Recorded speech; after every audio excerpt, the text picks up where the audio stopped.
ਸਤਿ ਸ਼੍ਰੀ ਅਕਾਲ, ਸਵਾਗਤ ਹੈ ਤੁਹਾਡੇ ਸਾਰਿਆਂ ਦਾ NRI ਵਰਲਡ ਦੀ ਅੱਜ ਦੀ ਇਸ ਖਾਸ ਪੇਸ਼ਕਸ਼ ਦੇ ਵਿੱਚ। ਟੋਰਾਂਟੋ ਤੋਂ ਮੈਂ ਹਾਂ ਜਸਲੀਨ ਕੌਰ। ਸ਼ੁਰੂਆਤ ਕਰਦੇ ਹਾਂ ਅੱਜ ਦੇ ਇਸ ਐਪੀਸੋਡ ਦੀ। ਕੈਨੇਡਾ ਇਸ ਵੇਲੇ ਕੋਵਿਡ-19 ਦੀ ਸੈਕੰਡ ਵੇਵ ਦੇ ਨਾਲ ਡੀਲ ਕਰ ਰਿਹਾ ਹੈ। ਇਸ ਵੇਲੇ ਕੈਨੇਡਾ ਦੇ ਵਿੱਚ 2 ਲੱਖ ਤੋਂ ਉੱਪਰ ਕੋਵਿਡ-19 ਦੇ ਕੇਸਿਸ ਕਨਫਰਮ ਕੀਤੇ ਜਾ ਚੁੱਕੇ ਨੇ ਅਤੇ 9700 ਤੋਂ ਉੱਪਰ ਡੈਥਸ ਰਿਪੋਰਟ ਹੋ ਚੁੱਕੀਆਂ ਹਨ। ਦੱਸ ਦਈਏ ਕਿ ਇਸ ਹਫ਼ਤੇ ਕੈਨੇਡਾ ਭਰ ਦੇ ਵਿੱਚ ਸਮਾਲ ਬਿਜ਼ਨਸ ਵੀਕ ਵੀ ਸੈਲੀਬ੍ਰੇਟ ਕੀਤਾ ਜਾ ਰਿਹਾ ਹੈ, ਜਿਸ ਸੰਬੰਧੀ ਪ੍ਰਧਾਨ ਮੰਤਰੀ ਜਸਟਿਨ ਟਰੂਡੋ ਨੇ ਵੀ ਆਪਣਾ ਸੁਨੇਹਾ ਸਾਂਝਾ ਕੀਤਾ।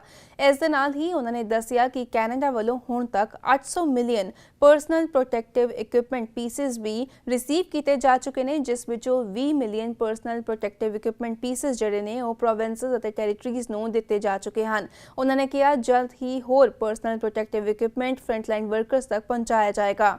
ਇਸ ਦੇ ਨਾਲ ਹੀ ਉਹਨਾਂ ਨੇ ਇਹ ਵੀ ਕਿਹਾ ਕਿ ਕੈਨੇਡੀਅਨਸ ਅਤੇ ਕੈਨੇਡਾ ਦੀ ਇਕੋਨਮੀ ਦੇ ਸਹਿਯੋਗ ਲਈ ਫੈਡਰਲ ਸਰਕਾਰ ਵੱਲੋਂ ਹਰ ਮੁਮਕਿਨ ਕਦਮ ਚੁੱਕਿਆ ਜਾ ਰਿਹਾ ਹੈ। Canada has now passed a total of 200,000 cases of COVID-19 since the spring, with almost 22,000 active cases across the country today. Here and around the world, the fight against this virus is far from over. And in order to win it, we have to keep working together. Canada is a big country, and the pandemic is playing out differently in different provinces and territories. That's why I'm asking everyone to keep following the guidelines of their local public health authorities. This is a Team Canada effort. And when you wear a mask, limit your in-person close contacts, and use the free COVID Alert app, you're doing your part. As a government, we're doing ours too. Since March, we've received almost 800 million pieces of personal protective equipment, masks, gloves, gowns, and face shields to protect frontline workers and Canadians. This month alone, we've distributed over 20 million pieces of PPE to the provinces and territories. And we're continuing to work around the clock to ship even more to the front lines. Small businesses are the heart of our communities and the backbone of our economy. During Small Business Week, I want to take a moment to recognize the hard work and perseverance that so many people put in every day, and especially over the last 6 months. Whether you've adapted your menu to make takeout easier or used your 3D printers to manufacture PPE, your resilience and creativity is an inspiration. As a government, our goal is to help you and your employees through this tough time. From the beginning of this crisis, we took immediate and significant action to help Canadian businesses keep their door open and their workers on the job. Moving forward, we will continue to listen to the needs of small businesses, just like we listen to the needs of all Canadians. We'll be there for people, whatever it takes, as long as it takes. Federal ਸਰਕਾਰ ਵੱਲੋਂ Brampton the peel art gallery museum and archives ਦੇ ਸਹਿਯੋਗ ਲਈ $1 ਲੱਖ ਦੇ ਨਿਵੇਸ਼ ਕਰਨ ਦਾ ਐਲਾਨ ਕੀਤਾ ਗਿਆ ਹੈ। ਜ਼ਿਕਰਯੋਗ ਹੈ ਕਿ ਇਹ ਫੰਡਿੰਗ ਕੋਵਿਡ-19 ਐਮਰਜੈਂਸੀ ਸਪੋਰਟ ਫੰਡ ਰਾਹੀਂ ਮਿਊਜ਼ੀਅਮ ਅਸਿਸਟੈਂਸ ਪ੍ਰੋਗਰਾਮ ਅਧੀਨ ਕੀਤੀ ਜਾ ਰਹੀ ਹੈ। ਪੇਸ਼ ਹੈ ਇੱਕ ਖਾਸ ਰਿਪੋਰਟ। ਫੈਡਰਲ ਲਿਬਰਲ ਸਰਕਾਰ ਵੱਲੋਂ ਬਰੈਂਪਟਨ ਦੀ ਪਾਮਾ ਗੈਲਰੀ ਦੇ ਸਹਿਯੋਗ ਲਈ $1 ਲੱਖ ਦਾ ਨਿਵੇਸ਼ ਕੀਤਾ ਜਾ ਰਿਹਾ ਹੈ। ਬੀਤੇ ਦਿਨੀ ਬਰੈਂਪਟਨ ਸਾਊਥ ਤੋਂ ਮੈਂਬਰ ਪਾਰਲੀਮੈਂਟ ਸੋਨੀਆ ਸਿੱਧੂ ਨੇ ਪਾਮਾ ਗੈਲਰੀ ਦੇ ਵਿੱਚ ਫੈਡਰਲ ਸਰਕਾਰ ਅਤੇ ਕੈਨੇਡਾ ਦੇ minister of heritage honourable Steven Guilbeault ਦੇ ਬਿਹਾਫ ਉੱਤੇ ਐਲਾਨ ਕੀਤਾ। ਉਹਨਾਂ ਨੇ ਕਿਹਾ ਕਿ ਬਰੈਂਪਟਨ ਦੇ ਵਿੱਚ peel art gallery museum and archives ਦੇ ਵਿੱਚ ਕੀਤੇ ਜਾ ਰਹੇ ਇਸ ਨਿਵੇਸ਼ ਰਾਹੀਂ ਇਹ ਯਕੀਨੀ ਬਣਾਇਆ ਜਾਏਗਾ ਕਿ ਸਾਡੇ ਲੋਕਲ ਕਲਚਰ ਅਤੇ ਹੈਰੀਟੇਜ ਨੂੰ ਸੰਭਾਲ ਕੇ ਰੱਖਣ ਲਈ ਜ਼ਰੂਰੀ ਸਰੋਤ ਮੌਜੂਦ ਹੋਣ। I'm extremely proud of the fact that the federal government has made it its priority to support museum and is investing $100,000 in PAMA under the Museum Assistance Program through our COVID-19 Emergency Support Fund. Today I'm very proud to announce behalf of Minister of Heritage ਜਿਹੜਾ ਕਿ ਅੱਜ $100,000 ਜਿਹੜਾ ਕਿ ਅੱਜ announce ਕੀਤਾ ਗਿਆ ਹੈਗਾ ਕਿ ਮਿਊਜ਼ੀਅਮ ਦਾ ਜਿਹੜਾ ਹਿਸਟਰੀ ਜਿਹੜੀ ਆ ਕਿ ਬਹੁਤ ਚੰਗੀ ਤਰ੍ਹਾਂ ਪ੍ਰੀਜ਼ਰਵ ਕਰਨ ਅਤੇ ਆਉਣ ਵਾਲੀ ਜਿਹੜੀ ਸਾਡੀ ਹੈਗੀ ਆ ਜਨਰੇਸ਼ਨ ਉਸ ਨੂੰ ਕਨੈਕਟ ਕਰ ਸਕਣ। That is the main purpose. So ਅੱਜ ਜਿਹੜਾ $100,000 ਕੀਤਾ ਗਿਆ announce behalf of minister Guilbeault. ਇਹਦੇ ਨਾਲ ਬਹੁਤ ਫਾਇਦਾ ਹੋਊਗਾ ਕਿ ਇੱਕ ਤੇ ਕੋਵਿਡ-19 'ਚ ਜਿਸ ਬਹੁਤ ਹੀ ਜ਼ਰੂਰੀ ਬਣਦਾ ਹੈ ਕਿ ਆਰਟ ਐਂਡ ਕਲਚਰ ਸੈਕਟਰ ਨੂੰ ਵੀ ਸਪੋਰਟ ਕੀਤਾ ਜਾਵੇ। ਸੋ ਇਸੇ ਕਰਕੇ ਕੋਵਿਡ-19 ਦੇ ਦੌਰਾਨ ਆਰਟ ਐਂਡ ਮਿਊਜ਼ੀਅਮ ਨੂੰ ਵੀ ਸਪੋਰਟ ਜਿਹੜਾ ਕੀਤਾ ਗਿਆ, ਉਹਦੇ ਤਹਿਤ ਜਿਹੜਾ ਹੈ $100,000 ਜਿਹੜਾ ਅੱਜ ਅਨਾਉਂਸ ਕੀਤਾ ਗਿਆ। ਇਹਦੇ ਨਾਲ ਪੈਮਾ ਨੂੰ ਕਾਫੀ ਸਪੋਰਟ ਮਿਲੂਗੀ ਤਾਂ ਇਹ ਬਹੁਤ ਅੱਛਾ ਕੰਮ ਕਰ ਰਿਹਾ ਮਿਊਜ਼ੀਅਮ। ਸੋ ਮੈਂ ਸਾਰਿਆਂ ਨੂੰ ਅਰਜ਼ ਕਰਦੀ ਹਾਂ ਕਿ ਜਦੋਂ ਵੀ ਇਹ ਕੋਈ ਵੀ ਆਰਟਸ ਐਂਡ ਸ਼ੋਅ ਕਰਾਉਂਦੇ ਹੈਗੇ ਆ ਜਾਂ ਐਗਜ਼ੀਬਿਸ਼ਨ ਲਾਉਂਦੇ ਆ, ਤੁਸੀਂ ਜ਼ਰੂਰ ਦੇਖਣ ਆਓ। ਆਈ ਨੋ ਨਾਓ ਕੋਵਿਡ-19 ਦਾ ਸਮਾਂ ਚੱਲ ਰਿਹਾ, ਔਨਲਾਈਨ ਇਹ ਜਿਹੜੀਆਂ ਆਪਣੀਆਂ ਐਗਜ਼ੀਬਿਸ਼ਨ ਪ੍ਰਮੋਟ ਕਰਨ ਜਾ ਰਹੇ ਆ, ਤੁਸੀਂ ਸਾਰੇ ਜ਼ਰੂਰ ਦੇਖੋ ਤਾਂ ਕਿ ਸਾਨੂੰ ਆਪਣੀ ਹਿਸਟਰੀ ਬਾਰੇ ਪਤਾ ਲੱਗ ਸਕੇ। ਜਿਵੇਂ ਕਿ ਪਿੱਛੇ ਜੇ ਗੁਰੂ ਨਾਨਕ ਦੇਵ ਜੀ ਦੇ ਬਰਥਡੇ 'ਤੇ ਇਹਨਾਂ ਨੇ ਐਗਜ਼ੀਬਿਸ਼ਨ ਲਾਈ ਸੀ, ਉਹਦੇ ਨਾਲ ਮੈਂ ਆਪਣੇ ਯੂਥ ਕਾਉਂਸਲ ਨੂੰ ਵੀ ਲੈ ਕੇ ਆਈ ਸੀ। ਬਹੁਤ ਚੀਜ਼ਾਂ ਦਾ ਪਤਾ ਲੱਗਿਆ ਸਾਡੇ ਬੱਚਿਆਂ ਨੂੰ।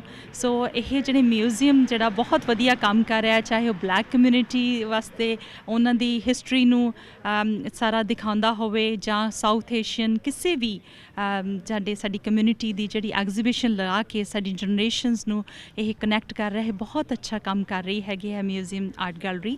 ਫੈਡਰਲ ਸਰਕਾਰ ਵੱਲੋਂ ਕੀਤੀ ਜਾ ਰਹੀ ਇਸ ਫੰਡਿੰਗ ਰਾਹੀਂ ਡਿਜੀਟਲ ਐਫਰਟਸ ਨੂੰ ਵੀ ਸਹਿਯੋਗ ਮਿਲੇਗਾ। ਕਮਿਊਨਿਟੀ ਦੇ ਵਿੱਚ ਪਰਿਵਾਰਾਂ ਅਤੇ ਨੌਜਵਾਨਾਂ ਨੂੰ ਵੀ ਇੰਗੇਜ ਰੱਖਿਆ ਜਾਏਗਾ। You know, this government has been faced with a very challenging year, and it's wonderful to see that despite the challenges that we have all been facing, they are seeking new opportunities to support us here in the region of Peel.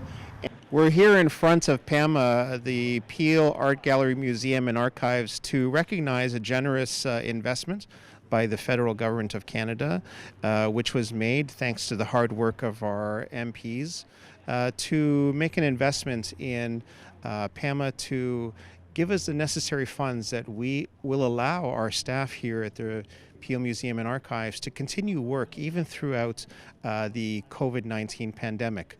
And the money that is being allocated is being used to assist the museum and the archives to continue to do the work of preservation, maintenance, cataloging, and saving of all of the artifacts.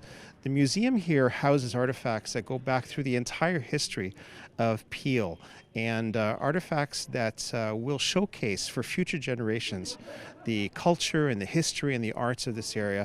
And it is essential work because we all know that without recognizing the great happenings of the past, it is difficult for us to have a place or an understanding of where we need to be in the future.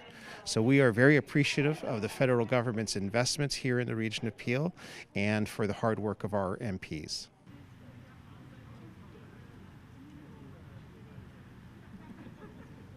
ਜ਼ਿਕਰਯੋਗ ਹੈ ਕਿ ਇਹ funding ਕੋਵਿਡ-19 emergency support fund ਰਾਹੀਂ museum assistance programme ਅਧੀਨ ਕੀਤੀ ਜਾ ਰਹੀ ਹੈ। ਭਾਰਤ ਸਰਕਾਰ ਵੱਲੋਂ ਲਿਆਂਦੇ ਗਏ ਖੇਤੀਬਾੜੀ ਬਿੱਲਾਂ ਦਾ ਜਿੱਥੇ ਪੰਜਾਬ ਸਣੇ ਪੂਰੇ ਭਾਰਤ ਭਰ ਦੇ ਵਿੱਚ ਵਿਰੋਧ ਕੀਤਾ ਜਾ ਰਿਹਾ ਹੈ, ਉੱਥੇ ਹੀ ਵਿਦੇਸ਼ਾਂ ਦੇ ਵਿੱਚ ਵਸਦੇ ਭਾਰਤੀਆਂ ਵੱਲੋਂ ਵੀ ਇਸ ਸੰਬੰਧੀ ਆਵਾਜ਼ ਬੁਲੰਦ ਕੀਤੀ ਜਾ ਰਹੀ ਹੈ। ਇਸੇ ਤਰ੍ਹਾਂ ਕੈਨੇਡਾ ਦੇ ਵਿੱਚ ਵਸਦੇ ਪੰਜਾਬੀਆਂ ਨੇ ਵੀ ਭਾਰਤ, ਖਾਸ ਕਰਕੇ ਪੰਜਾਬ ਦੇ ਵਿੱਚ ਵਸਦੇ ਕਿਸਾਨਾਂ ਦਾ ਸਮਰਥਨ ਕੀਤਾ ਹੈ। ਕੈਨੇਡਾ ਦੇ ਮਿਨੀ ਪੰਜਾਬ ਵਜੋਂ ਜਾਣੇ ਜਾਂਦੇ ਬਰੈਂਪਟਨ ਸ਼ਹਿਰ ਦੇ ਸਿਟੀ ਕਾਉਂਸਲ ਨੇ ਭਾਰਤ ਦੇ ਖੇਤੀ ਬਿੱਲਾਂ ਵਿਰੁੱਧ ਲਿਆਂਦੇ ਗਏ ਮਤੇ ਨੂੰ ਸਰਬਸੰਮਤੀ ਦੇ ਨਾਲ ਪਾਸ ਕਰ ਦਿੱਤਾ। ਖੇਤੀ ਬਿੱਲਾਂ ਦੇ ਵਿਰੋਧ ਮਤਾ ਕਾਉਂਸਲਰ ਗੁਰਪ੍ਰੀਤ ਸਿੰਘ ਢਿੱਲੋਂ ਵੱਲੋਂ ਪੇਸ਼ ਕੀਤਾ ਗਿਆ ਸੀ, ਜਿਸ ਦੇ ਹੱਕ ਦੇ ਵਿੱਚ ਸਾਰਿਆਂ ਨੇ ਵੋਟ ਪਾਈ। ਸਿਟੀ ਕਾਉਂਸਲ ਨੇ ਉਹਨਾਂ ਬਰੈਂਪਟਨ ਵਾਸੀਆਂ ਅਤੇ ਭਾਰਤ ਦੇ ਵਿੱਚ ਰਹਿੰਦੇ ਉਹਨਾਂ ਦੇ ਪਰਿਵਾਰਾਂ ਦੇ ਨਾਲ ਇਕਜੁੱਟਤਾ ਜ਼ਾਹਰ ਕੀਤੀ, ਜਿਨ੍ਹਾਂ ਉੱਤੇ ਖੇਤੀ ਬਿੱਲਾਂ ਦਾ ਅਸਰ ਹੋਇਆ ਹੈ। ਕਾਉਂਸਲਰ ਗੁਰਪ੍ਰੀਤ ਸਿੰਘ ਢਿੱਲੋਂ ਨੇ ਕਿਹਾ ਕਿ ਬਰੈਂਪਟਨ ਦਾ ਭਾਰਤੀ, ਖਾਸ ਕਰਕੇ ਪੰਜਾਬੀ ਭਾਈਚਾਰਾ ਆਪਣੇ ਜੱਦੀ ਮੁਲਕ ਦੇ ਖੇਤੀਬਾੜੀ ਖੇਤਰ ਨਾਲ ਨੇੜਿਓਂ ਜੁੜਿਆ ਹੋਇਆ ਹੈ। ਉਹਨਾਂ ਨੇ ਕਿਹਾ ਕਿ ਭਾਰਤ ਸਰਕਾਰ ਵੱਲੋਂ ਪਾਸ ਕੀਤੇ ਗਏ ਖੇਤੀ ਬਿੱਲਾਂ ਕਾਰਨ ਉਹਨਾਂ ਨੂੰ ਵਿੱਤੀ ਅਤੇ ਨਿੱਜੀ ਤੌਰ ਉੱਤੇ ਮੁਸ਼ਕਲਾਂ ਦਾ ਸਾਹਮਣਾ ਕਰਨਾ ਪੈ ਸਕਦਾ ਹੈ, ਇਸ ਲਈ ਅਸੀਂ ਸਾਰੇ ਇਹਨਾਂ ਦੇ ਨਾਲ ਖੜੇ ਹਾਂ। ਉਹਨਾਂ ਨੇ ਇਹ ਵੀ ਕਿਹਾ ਕਿ ਭਾਰਤ ਦੇ ਕਿਸਾਨ ਕਈ ਸਾਲਾਂ ਤੋਂ ਵਿੱਤੀ ਅਤੇ ਨਿੱਜੀ ਹਾਦਸੇ ਫੇਸ ਕਰ ਰਹੇ ਹਨ ਅਤੇ ਉਹਨਾਂ ਨੂੰ ਉਮੀਦ ਹੈ ਕਿ ਸ਼ਾਂਤਮਈ ਢੰਗ ਦੇ ਨਾਲ ਕੀਤੇ ਜਾ ਰਹੇ ਵਿਰੋਧ ਪ੍ਰਦਰਸ਼ਨ ਅਤੇ ਕੰਟੀਨਿਊਡ ਐਡਵੋਕੇਸੀ ਦੇ ਨਾਲ ਇਸ ਦਾ ਹੱਲ ਜ਼ਰੂਰ ਨਿਕਲੇਗਾ। ਅੱਜ ਮੈਂ ਇੱਕ ਮਤਾ ਪੇਸ਼ ਕੀਤਾ ਆਪਣੇ ਬਰੈਂਪਟਨ ਸਿਟੀ ਕਾਉਂਸਲ ਦੇ ਵਿੱਚ, ਜਿਹੜਾ ਯੂਨੈਨਿਮਸਲੀ ਪਾਸ ਹੋਇਆ ਸੀ, ਜਿੱਥੇ ਮੈਂ ਰਿਕੁਐਸਟ ਕੀਤੀ ਸੀ ਕਿ ਆਪਣੀ ਕਾਉਂਸਲ ਨੂੰ ਕਿ ਸਾਨੂੰ ਸੋਲੀਡੈਰਿਟੀ ਦੇ ਨਾਲ ਕਿਸਾਨਾਂ ਦੇ ਨਾਲ ਖਲੋਣਾ ਚਾਹੀਦਾ। ਸੋ ਜਿਹੜੇ ਕਿਸਾਨ ਨੇ ਆਪਣੇ ਇੰਡੀਆ ਦੇ ਵਿੱਚ ਕਾਫੀ ਅਪਸੈਟ ਨੇ ਕਿ ਜਿਹੜੇ ਬਿਲਸ ਪਾਸ ਹੋਏ ਨੇ ਉਹਨਾਂ ਨੂੰ ਨੈਗੇਟਿਵਲੀ ਅਫੈਕਟ ਕਰਨਗੇ। ਐਂਡ ਸੋ ਸਾਡੇ ਬਰੈਂਪਟਨ ਦੇ ਵਿੱਚ ਸਾਡੀ 6 ਲੱਖ ਪਾਪੂਲੇਸ਼ਨ ਦੇ ਵਿੱਚੋਂ ਆਲਮੋਸਟ 30% ਸਾਡੇ ਲੋਕੀ ਇੰਡੀਅਨ ਓਰੀਜਨ ਬੈਕਗਰਾਊਂਡ ਦੇ ਨੇ। ਆਪ ਉਹ ਅਜੇ ਫਾਰਮਰਸ ਨੇ ਅਤੇ ਉਹਨਾਂ ਦੀ ਜਿਹੜੀਆਂ ਫੈਮਲੀਜ਼ ਨੇ ਪਿੱਛੇ ਇੰਡੀਆ ਦੇ ਵਿੱਚ ਉਹ ਵੀ ਫਾਰਮਰਸ ਨੇ। ਸੋ ਸਾਡੇ ਵਾਸਤੇ ਇੰਪੋਰਟੈਂਟ ਸੀ ਉਹਨਾਂ ਦੇ ਨਾਲ ਖਲੋਣਾ। ਅਤੇ ਨਾਲ ਦੇ ਨਾਲ ਮੈਂ ਇਹ ਵੀ ਸਮਝਾਇਆ ਸੀਗਾ ਕਿ ਹੁਣ ਸਿਚੁਏਸ਼ਨ ਕੀ ਹੈ ਇੰਡੀਆ ਦੇ ਵਿੱਚ ਐਕਨੋਮਿਕਲੀ ਅਤੇ ਫਾਈਨੈਂਸ਼ੀਅਲੀ ਆਪਣੇ ਕਿਸਾਨਾਂ ਵਾਸਤੇ। 86% ਕਿਸਾਨ ਉਹਨਾਂ ਦੇ ਕੋਲ ਸਿਰਫ 2 ਏਕੜ ਤੋਂ ਘੱਟ ਹੈ। ਉਹਨਾਂ ਦੀ ਜਿਹੜੀ ਇਨਕਮ ਹੈ ਐਨੂਅਲ ਇਨਕਮ ਉਹ ਸਿਰਫ $1400 ਹੈ। ਅਤੇ different reasons ਕਰਕੇ whether it's personal, whether it's debt or whether it's policy related 3,60,000 ਕਿਸਾਨ ਨੇ ਸੁਸਾਈਡ ਕਮਿਟ ਕੀਤਾ ਪਿਛਲੇ 25 ਸਾਲਾਂ ਦੇ ਵਿੱਚ। ਸੋ ਅਸੀਂ ਉਮੀਦ ਹਾਂ ਕਿ ਕੋਈ ਨਾ ਕੋਈ ਹੱਲ ਆਪਾਂ ਲੱਭ ਸਕਾਂਗੇ। We have to stand in unity and solidarity with each other and we're hopeful that we can find a solution to this issue very soon.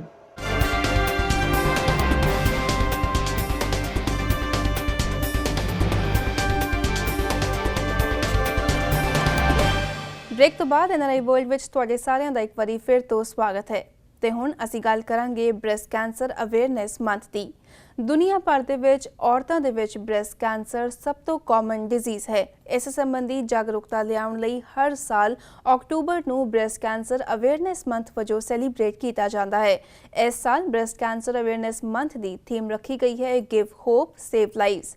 ਇਸ ਸੰਬੰਧੀ ਵਿਸਤਾਰ ਦੇ ਵਿੱਚ ਗੱਲਬਾਤ ਲਈ ਸਾਡੇ ਨਾਲ ਲਾਈਨ ਤੇ ਮੌਜੂਦ ਹਨ ਨਵਨੀਤ ਸ਼ਰਮਾ ਜੋ ਕਿ ਆਪ ਇੱਕ ਕੈਂਸਰ ਸਰਵਾਈਵਰ ਹਨ। ਸਤਿ ਸ਼੍ਰੀ ਅਕਾਲ ਨਵਨੀਤ ਜੀ, ਬਹੁਤ-ਬਹੁਤ ਸਵਾਗਤ ਹੈ ਤੁਹਾਡਾ PTC ਪੰਜਾਬੀ ਤੇ। ਸਤਿ ਸ਼੍ਰੀ ਅਕਾਲ Jasleen, thank you so much ਕਿ ਤੁਸੀਂ ਮੈਨੂੰ ਦੁਬਾਰਾ ਇਸ ਸ਼ੋਅ ਤੇ ਲੈ ਕੇ ਆਏ ਹੋ ਜਿਸ ਤਰ੍ਹਾਂ ਤੁਸੀਂ ਹਰ ਸਾਲ ਲੈ ਕੇ ਆਉਂਦੇ ਹੋ ਅਵੇਅਰਨੈਸ ਰੇਸ ਕਰਨ ਵਾਸਤੇ। Thank you so much. ਜੀ ਨਵਨੀਤ ਜੀ, ਜਿਸ ਤਰ੍ਹਾਂ ਅਸੀਂ ਜਾਣਦੇ ਹੈਗੇ ਤੁਸੀਂ ਆਪ ਇੱਕ ਬ੍ਰੈਸਟ ਕੈਂਸਰ ਸਰਵਾਈਵਰ ਹੈਗੇ ਹੋ, ਸਭ ਤੋਂ ਪਹਿਲਾਂ ਤੁਹਾਡੀ ਕਹਾਣੀ ਜਾਣਨਾ ਚਾਹਾਂਗੇ।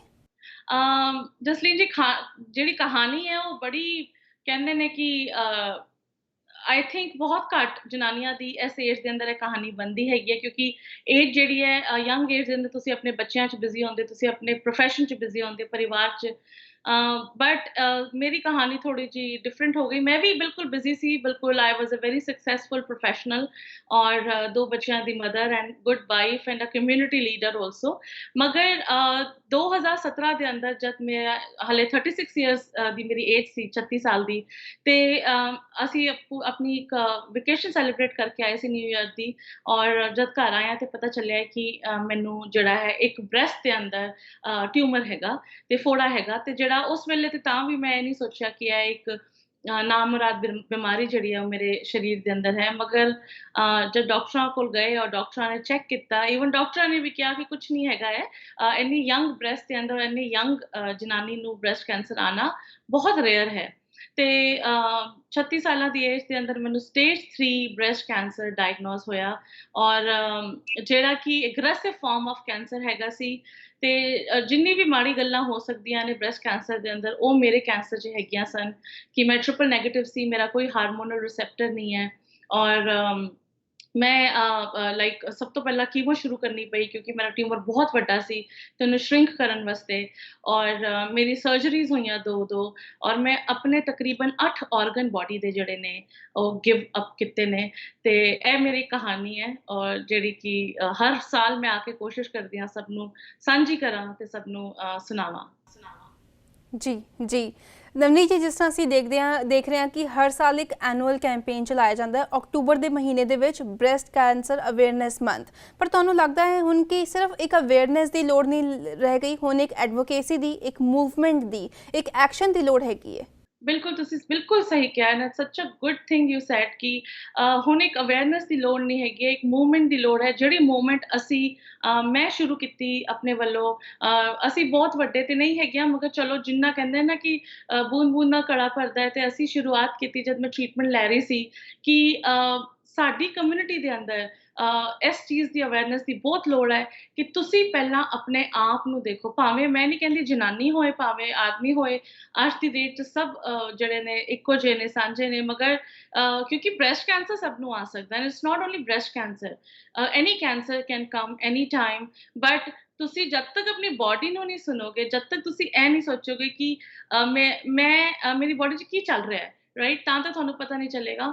ਤੇ ਅਸੀਂ ਇਹ ਸ਼ੁਰੂਆਤ ਕੀਤੀ ਕੈਂਸਰ ਵਾਰੀਅਰ ਕੈਨੇਡਾ ਫਾਊਂਡੇਸ਼ਨ ਦੇ ਨਾਲ ਸੰਸਥਾ ਖੋਲ੍ਹੀ ਕਿ ਅਸੀਂ ਤੁਹਾਨੂੰ ਦੱਸਾਂਗੇ ਕਿ ਅਵੇਅਰਨੈਸ ਕੀ ਹੁੰਦੀ ਹੈ। ਅਸੀਂ ਬਾਰ-ਬਾਰ ਆ ਕੇ ਤੁਹਾਨੂੰ ਯਾਦ ਕਰਾਵਾਂਗੇ, ਭਾਵੇਂ ਉਹ ਤੁਹਾਡੇ ਵਰਗੇ ਪਲੈਟਫਾਰਮਸ ਦੇ ਰਾਹੀਂ ਹੋਏ, ਮੀਡੀਆ ਦੇ ਰਾਹੀਂ, ਭਾਵੇਂ ਸੋਸ਼ਲ ਮੀਡੀਆ ਦੇ ਰਾਹੀਂ ਹੋਏ, ਭਾਵੇਂ ਫੋਨਾਂ ਤੇ ਹੋਏ, ਬਟ ਅਸੀਂ ਤੁਹਾਨੂੰ ਯਾਦ ਕਰਾਵਾਂਗੇ। ਤੇ ਮੂਵਮੈਂਟ ਅਸੀਂ ਸ਼ੁਰੂ ਕੀਤੀ ਔਰ ਸਾਨੂੰ ਬਹੁਤ ਸਪੋਰਟ ਮਿਲਿਆ ਕਮਿਊਨਿਟੀ ਦਾ, ਔਰ ਅਸੀਂ ਕਰਦੇ ਆ ਰਹੇ ਹਾਂ। ਕਾਫੀ ਕੁਝ ਕੀਤਾ ਅਸੀਂ ਇਨ 3 ਸਾਲਾਂ ਦੇ ਅੰਦਰ। ਜੀ ਜੀ ਨਵਨੀਤ ਜੀ, ਜਿਸ ਤਰ੍ਹਾਂ ਤੁਸੀਂ ਆਪ ਕਿਹਾ ਕਿ ਤੁਹਾਨੂੰ ਬਹੁਤ ਯੰਗ ਏਜ ਦੇ ਵਿੱਚ ਡਾਇਗਨੋਸ ਹੋਇਆ ਸੀਗਾ, ਪਰ ਜੇ ਅਸੀਂ ਕੈਨੇਡਾ ਦੀ ਖਾਸ ਕਰਕੇ ਗੱਲ ਕਰੀਏ ਤੇ ਕੈਨੇਡਾ ਦੇ ਵਿੱਚ ਅੰਡਰ 50 ਜਿਹੜਾ ਹੈਗਾ ਉਹ ਮੈਮੋਗ੍ਰਾਮ ਨਹੀਂ ਕਰਦੇ ਨੇ। ਸੋ ਅੱਜ ਕੱਲ੍ਹ ਜੇ ਅਸੀਂ ਦੇਖੀਏ ਤੇ ਯੰਗ ਕੁੜੀਆਂ ਦੇ ਵਿੱਚ, ਯੰਗ ਲੇਡੀਜ਼ ਦੇ ਵਿੱਚ ਕਾਫੀ ਜ਼ਿਆਦਾ ਬ੍ਰੈਸਟ ਕੈਂਸਰ ਡਾਇਗਨੋਸ ਕੀਤਾ ਜਾ ਰਿਹਾ ਹੈਗਾ। ਸੋ ਕਿਸ ਤਰ੍ਹਾਂ ਜਿਹੜੀ ਯੰਗ ਕੁੜੀਆਂ ਹੈਗੀਆਂ ਨੇ, ਲੇਡੀਜ਼ ਹੈਗੀਆਂ ਨੇ, ਉਹ ਕਿਸ ਤਰ੍ਹਾਂ ਸੈਲਫ ਡਾਇਗਨੋਸ ਕਰ ਸਕਦੀਆਂ ਨੇ ਇਸ ਨੂੰ? बहुत ही अच्छा सवाल है और बहुत ही अच्छा तुसी एक रिसर्च की है कि कैनेडा ਅਸੀਂ ਬਹੁਤ ਲੱਕੀ ਹਾਂ ਕਿ ਇਹੋ ਜਿਹੀ ਕੰਟਰੀ ਦੇ ਅੰਦਰ ਰਹਿ ਰਹੇ ਹਾਂ ਜਿੱਥੇ ਸਾਨੂੰ ਬਹੁਤ ਸਪੋਰਟ ਮਿਲਦੀ ਹੈ।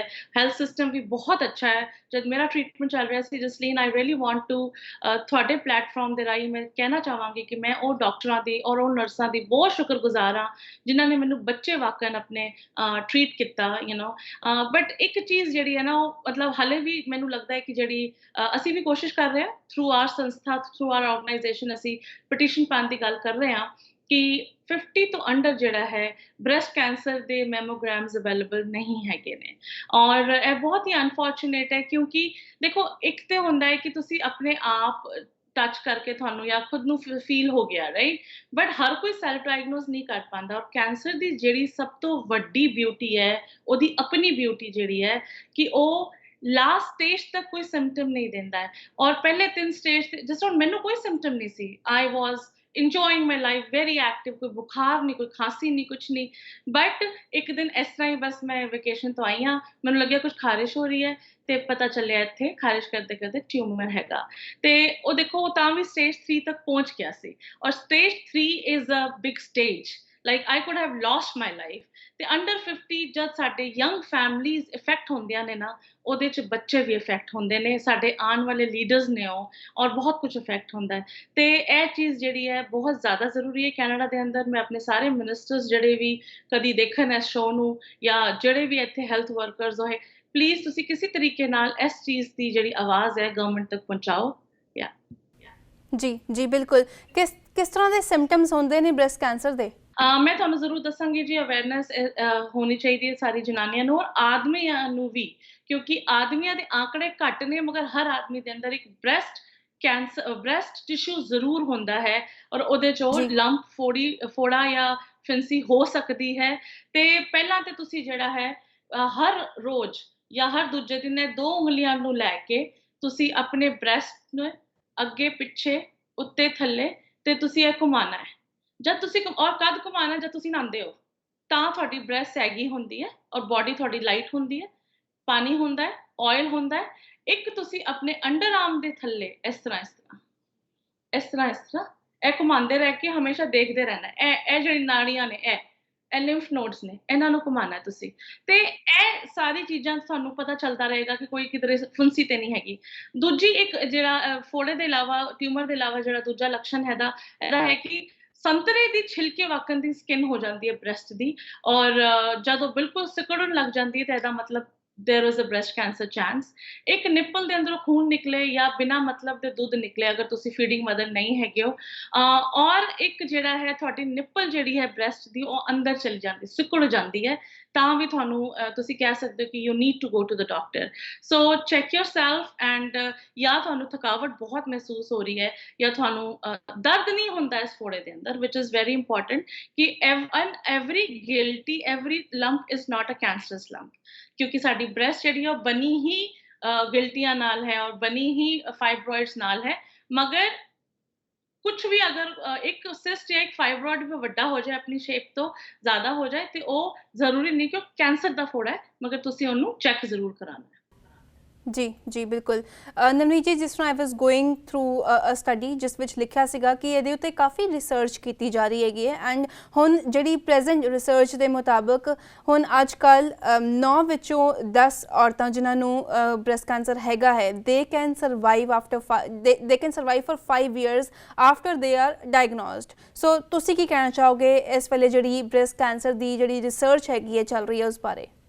ਰਿਸਰਚਰਸ ਦੇਖੋ ਜੀ, ਜਸਲੀਨ ਬਹੁਤ ਸਾਰੀਆਂ ਚਲਦੀਆਂ ਨੇ ਆਲ ਓਵਰ ਦ ਵਰਲਡ, ਔਰ ਰਿਸਰਚਰਸ ਦੀ ਬਿਊਟੀ ਇਹੀ ਹੈਗੀ ਹੈ ਕਿ ਇੱਕ ਰਿਸਰਚ ਅਗਰ ਕੈਨੇਡਾ 'ਚ ਹੋ ਰਹੀ ਹੈ ਨਾ, ਤੇ ਉਹ ਸਿਰਫ ਕੈਨੇਡੀਅਨ ਵੂਮਨ ਜਾਂ ਕੈਨੇਡੀਅਨ ਲੋਕਾਂ ਨੂੰ ਫਾਇਦਾ ਨਹੀਂ ਪਹੁੰਚਾਏਗੀ, ਪੂਰੇ ਸੰਸਾਰ ਨੂੰ ਫਾਇਦਾ ਪਹੁੰਚਾਏਗੀ।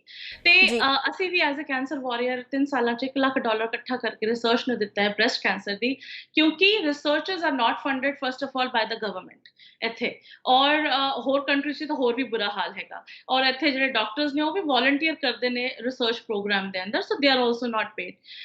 ਮੈਂ ਇਹੀ ਕਹਾਂਗੀ ਜੀ, ਰਿਸਰਚਰਸ ਬ੍ਰੈਸਟ ਦੀ ਔਰ ਓਵੇਰੀਅਨ ਕੈਂਸਰ ਦੀ ਤੇ ਬਹੁਤ ਅੱਛੀ ਫਿਰ ਵੀ ਚੱਲ ਰਹੀਆਂ ਨੇ, ਬਾਕੀ ਕੈਂਸਰਸ ਦੀ ਰਿਸਰਚ ਦਾ ਬਹੁਤ ਬੁਰਾ ਹਾਲ ਹੈਗਾ। ਦੇਖੋ ਸਾਡੇ ਬ੍ਰੈਸਟ ਕੈਂਸਰ, ਓਵੇਰੀਅਨ ਕੈਂਸਰ ਦੇ ਅੰਦਰ ਇੱਕ ਚੀਜ਼ ਹੁੰਦੀ ਹੈ ਜੈਨੇਟਿਕ, ਤੇ ਅਗਰ ਫੈਮਿਲੀ ਦੇ ਅੰਦਰ, ਮੈਂ ਐਕਚੁਅਲੀ ਇਹ ਗੱਲ ਭੁੱਲ ਗਈ ਕਹਿਣੀ, ਫੈਮਿਲੀ ਦੇ ਅੰਦਰ ਕਿਸੇ ਮਦਰ ਨੂੰ, ਤੁਹਾਡੀ ਸਿਸਟਰ ਨੂੰ, ਤੁਹਾਡੀ ਭੂਆ ਨੂੰ, ਤੁਹਾਡੀ ਮਾਸੀ ਨੂੰ ਕਦੀ ਵੀ ਬ੍ਰੈਸਟ ਕੈਂਸਰ ਆਇਆ ਹੈ, ਤੁਹਾਨੂੰ ਆਪਣੇ ਡਾਕਟਰ ਨੂੰ ਇੱਥੇ ਕੈਨੇਡਾ 'ਚ ਜ਼ਰੂਰ ਦੱਸਣਾ ਹੈ, ਤਾਂ ਕਿ ਉਹ ਤੁਹਾਨੂੰ ਹਾਈ ਸਕਰੀਨਿੰਗ ਪ੍ਰੋਗਰਾਮ ਤੇ ਪਾਏ, ਹਾਈ ਰਿਸਕ ਸਕਰੀਨਿੰਗ ਪ੍ਰੋਗਰਾਮ ਦਾ। ਔਰ ontario ਦਾ ਤਾਂ ਬਹੁਤ ਹੀ ਅੱਛਾ ontario ਬ੍ਰੈਸਟ ਸਕਰੀਨਿੰਗ ਪ੍ਰੋਗਰਾਮ ਦੇ ਅੰਦਰ ਤੁਸੀਂ ਜਾ ਸਕਦੇ ਹੋ, ਜਿੱਥੇ ਤੁਹਾਡੇ ਹਰ 6 ਮਹੀਨੇ ਬਾਅਦ ਟੈਸਟ ਕਰਦੇ ਨੇ। ਤੇ ਜਿਹੜੇ ਰਿਸਰਚਰਸ ਨੇ ਉਹਨਾਂ ਨੇ ਕੀ ਕੀਤਾ ਹੈ ਕਿ ਕਿਉਂਕਿ ਬ੍ਰੈਸਟ ਕੈਂਸਰ ਦੀ ਰਿਸਰਚਰਸ ਹੋਈਆਂ ਤੇ ਇਸ ਕਰਕੇ ਉਹਦੇ ਕਿਉਰ ਵੀ ਆ ਗਿਆ, ਔਰ ਕਾਫੀ ਲੇਡੀਜ਼ ਬਚ ਜਾਂਦੀਆਂ ਨੇ ਜਿਨ੍ਹਾਂ ਦਾ ਟਾਈਮ ਸਿਰ अर्ਲੀ ਡਿਟੈਕਸ਼ਨ ਹੋ ਜਾਏ। ਤੇ ਬਟ ਅਗੇਨ ਸਾਨੂੰ ਰਿਸਰਚਰਸ ਨੂੰ ਸਪੋਰਟ ਬਹੁਤ ਕਰਨਾ ਹੈ ਜਸਲੀਨ, ਕਿਉਂਕਿ ਰਿਸਰਚਰਸ ਓਨਲੀ ਹੋ ਸਕਦੀਆਂ ਨੇ ਅਗਰ ਉਹਨਾਂ ਕੋਲ ਪੈਸਾ ਹੈਗਾ ਤੇ। ਜੀ ਬਿਲਕੁਲ। ਆਖਰੀ ਸਵਾਲ ਹੈਗਾ ਹੈ, ਜਿਸ ਤਰ੍ਹਾਂ ਅਸੀਂ ਜਾਣਦੇ ਹਾਂ ਕਿ ਸਾਊਥ ਏਸ਼ੀਅਨ ਕਮਿਊਨਿਟੀ ਦੇ ਵਿੱਚ ਖਾਸ ਕਰਕੇ ਅਵੇਅਰਨੈਸ ਬਹੁਤ ਘੱਟ ਹੈਗੀ ਹੈ ਐਂਡ ਕਿਤੇ ਨਾ ਕਿਤੇ ਜਿਹੜੀ ਸਾਡੀ ਕਮਿਊਨਿਟੀ ਹੈ ਉਹ ਸ਼ਰਮਾਂਦੀ ਵੀ ਹੈਗੀ ਹੈ ਇਹਨਾਂ ਗੱਲਾਂ ਬਾਰੇ ਗੱਲਬਾਤ ਕਰਨ ਦੇ ਵਿੱਚ। ਸੋ ਤੁਸੀਂ ਕੀ ਸੁਨੇਹਾ ਦੇਣਾ ਚਾਹੋਗੇ ਉਹਨਾਂ ਨੂੰ? ਜਸਲੀਨ ਦੇਖੋ, ਅਵੇਅਰਨੈਸ ਮੈਂ ਨਹੀਂ ਕਹਾਂਗੀ ਘੱਟ ਹੈ, ਹਰ ਕੋਈ ਪੜ੍ਹਿਆ ਲਿਖਿਆ ਅੱਜ ਕੱਲ੍ਹ, ਜਿਹੜਾ ਨਹੀਂ ਵੀ ਪੜ੍ਹਿਆ ਲਿਖਿਆ ਉਹਦੇ ਕੋਲ ਵੀ ਫੋਨ ਹੈਗਾ, ਸਭ ਕੁਝ ਹੈ, ਫੇਸਬੁੱਕ ਹੈ, ਸੋਸ਼ਲ ਮੀਡੀਆ ਹੈ। ਮੈਂ ਇਹ ਕਹਾਂਗੀ ਕਿ ਅਸੀਂ ਆਪਣੇ ਬਾਰੇ ਸੋਚਦੇ ਹੀ ਨਹੀਂ, ਅਸੀਂ ਮਾਈਂਡਫੁਲ ਨਹੀਂ ਹੈਗੇ। ਅਵੇਅਰਨੈਸ ਤੇ ਹੈਗੀ ਹੈ, ਅਸੀਂ ਭੁੱਲ ਜਾਂਦੇ ਹਾਂ। ਸਾਨੂੰ ਬੱਚੇ ਦੀ ਫਿਕਰ ਹੈ, ਸਾਨੂੰ ਘਰ ਦੀ ਫਿਕਰ ਹੈ, ਸਾਨੂੰ ਕੰਮ ਦੀ, ਪੈਸੇ ਦੀ, ਪਾਰਟੀ ਦੀ, ਗੱਡੀ ਦੀ, ਸਭ ਦੀ ਫਿਕਰ ਹੈ। ਅਸੀਂ ਆਪਣੀ ਬੋਡੀ ਨੂੰ ਲਿਸਨ ਨਹੀਂ ਕਰਦੇ। ਕਈ ਵਾਰ ਤੁਸੀਂ ਦੇਖਿਆ ਹੋਣਾ, ਰੈਕੁਐਜ਼ੀਸ਼ਨ ਮਿਲਦੀ ਹੈ ਡਾਕਟਰ ਕੋਲੋਂ, ਅਸੀਂ ਕੀ ਕਰਦੇ ਹਾਂ, ਉਹਨੂੰ ਰੱਖ ਦਿੰਦੇ ਹਾਂ, ਰਾਈਟ, ਕਰਾ ਲਾਂਗੇ ਟੈਸਟ। ਮਗਰ ਨਹੀਂ, ਪਲੀਜ਼, ਤੁਸੀਂ ਹੋ, ਜਾਨ ਹੈ ਤੇ ਜਹਾਨ ਹੈ। ਇਹ ਜਿਹੜਾ ਇੱਕ ਮੁਹਾਵਰਾ ਹੈ, ਇਹ ਮੈਨੂੰ ਹੁਣ ਰਿਅਲਾਈਜ਼ ਹੁੰਦਾ ਹੈ ਕਿ ਹੈਲਥ ਇਜ਼ ਵੈਲਥ, ਐਂਡ ਮੇਰੀ ਅੱਧੀ ਹੈਲਥ ਜਾ ਚੁੱਕੀ ਹੈ, ਮਗਰ ਤੁਸੀਂ ਆਪਣੀ ਨਾ ਜਾਣ ਦਿਓ ਔਰ ਆਪਣੀ ਬੋਡੀ ਨੂੰ ਸੁਣੋ। ਬਿਜ਼ੀ ਨਾਂ ਦਾ ਕੋਈ ਵਰਡ ਨਹੀਂ ਹੈ ਦੁਨੀਆ ਦੇ ਅੰਦਰ। ਅਗਰ ਤੁਸੀਂ ਆਪਣੀ ਬੋਡੀ ਤੋਂ ਬੈਸਟ ਫਰੈਂਡ ਨਹੀਂ ਬਣਾ ਸਕਦੇ, ਤੁਸੀਂ ਕਿਸੇ ਦੇ ਬੈਸਟ ਫਰੈਂਡ ਨਹੀਂ ਬਣ ਸਕਦੇ। ਜੀ ਬਿਲਕੁਲ, ਬਹੁਤ ਵਧੀਆ ਸੁਨੇਹਾ ਤੁਸੀਂ ਦਿੱਤਾ ਨਵਨੀਤ ਜੀ। ਔਰ ਜਿਸ ਤਰ੍ਹਾਂ ਕਹਿੰਦੇ ਨੇ ਕਿ ਸਿਹਤ ਹੈਗੀ ਹੈ ਤੇ ਜ਼ਿੰਦਗੀ ਹੈਗੀ ਹੈ, ਔਰ ਇਸ ਸਾਲ ਦੀ ਜਿਹੜੀ ਥੀਮ ਰੱਖੀ ਗਈ ਹੈ ਉਹ ਵੀ ਇਹੀ ਹੈ ਕਿ give hope and save lives. So ਬਹੁਤ ਧੰਨਵਾਦ ਤੁਹਾਡਾ ਸਾਰੀ ਜਾਣਕਾਰੀ ਸਾਡੇ ਨਾਲ, ਸਾਡੇ ਦਰਸ਼ਕਾਂ ਦੇ ਨਾਲ ਸਾਂਝੀ ਕਰਨ ਲਈ। Thank you and please stay safe. Thank you ਜੀ, ਥੈਂਕ ਯੂ।